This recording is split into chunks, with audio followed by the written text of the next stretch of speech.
ነገ ግንቦት 21 በዚህች ቀን አምላክን የወለደች እመቤታችን ቅድስተ ቅዱሳን ንጽሕተ ንጹሐን ቅድስት ድንግል ማርያም ወላዲት አምላክ እመብርሃን በደብረ ምጥማቅ በስሟ በተሠራች ቤተ ክርስቲያን ከ21 ጀምሮ እስከ 25 ድረስ ለ5 ተከታታይ ቀናት በቤተ ክርስቲያኗ ጉልላት ላይ በብርሃን መርከብ ተቀምጣ ሙሉ ፊቷ በግልጽ እየታየ ለ5 ተከታታይ ቀናት ለ5 ተከታታይ ቀናት ከግንቦት 21 እስከ ግንቦት 25 ድረስ ለክርስቲያኖችም ለእስላሞችም ለአረማውያንም በግልጽ የምትታይበት ታላቅ በዓል ነው።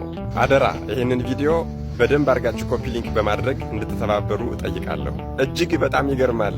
ብርሃንን የተላበሰች እናታችን ቅድስተ ቅዱሳን ቅድስት ድንግል ማርያም ግንቦት 21 ቀን ከመታየቷ ከመገለጿ በፊት አረማውያንም እስላሞችም ክርስቲያኖችም በአንድ ላይ ድንኳን ጥለው አጎበር ተክለው በተስፋ ይጠብቋታል። በዚህም ሰዓት ብርሃንን የተጎናጸፈች የልጇን ብርሃን የተጎናጸፈች እናታችን ቅድስተ ቅዱሳን ቅድስት ድንግል ማርያም በቀኝ በግራ በፊት በኋላ ቅዱሳን መላእክትን በነገዳቸው አስከትላ በየማዕረጋቸውና በየሥልጣናቸው ክንፋቸውን ዘርግተው እየቆሙና እየጋረዷት ትታያለች፣ ትገለጻለች።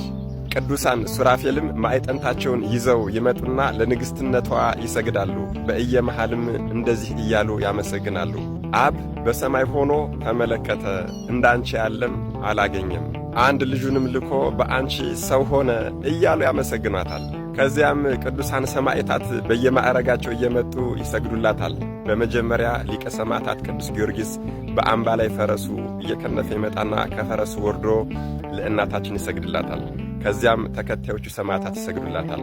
ቀጥሎም በዱሪ ፈረሱ ሊቀ ሰማዕታት ቅዱስ መርቆሬዎስ ይመጣና ይሰግድላታል።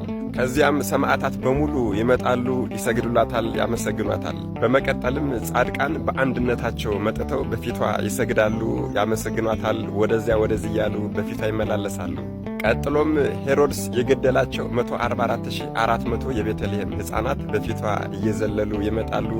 አንዱ በአንዱ ላይ እየተቃቀፉ እየተዛለሉ ይሳሳቃሉ። በታች በምድር ሆነው የሚያዩት ክርስቲያኖችም አረማውያንም እስላሞችም በሰማይ የሄዱ እስከሚመስላቸው ድረስ እጅግ ደስታን ያገኛሉ።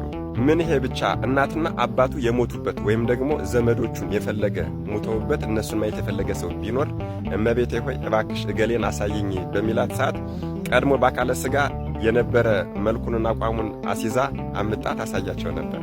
ደግሞ መሐረባቸውን ወይም መጎናጸፊያቸውን ወደ ላይ ይወረውሩታል። እርሷም የወደደችውን ተቀብላ ትንሽ አቆይታ መልሳ ትልክላቸዋለች። ያችንም ለበረከት እያሉ ብዙዎቹ እየተካፈሉ ወደ ቤታቸው ይዘዋት ይሄዳሉ። እናታችን ቅድስተ ቅዱሳን ቅድስት ድንግል ማርያም እንደዚህ እየሆነች ለ5 ቀን ተከታታይ ለእስላሞችም ለአረማውያንም ለክርስቲያኖችም ትታያቸዋለች። እነርሱም ወደ ቤታቸው መሄድ በፈለጉ ጊዜ ዝቅ ብለው ሰግደውላት ተሰናብተዋት ወደ ቤታቸው ይሄዱ ነበር። እርሷም በምላሹ ትባረካቸው ነበር።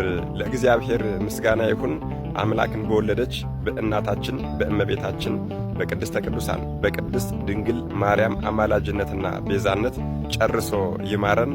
ረድኤቷ በረከቷ ምልጃዋ ፍቅሯ አይለየን። አሜን። ይቆየን።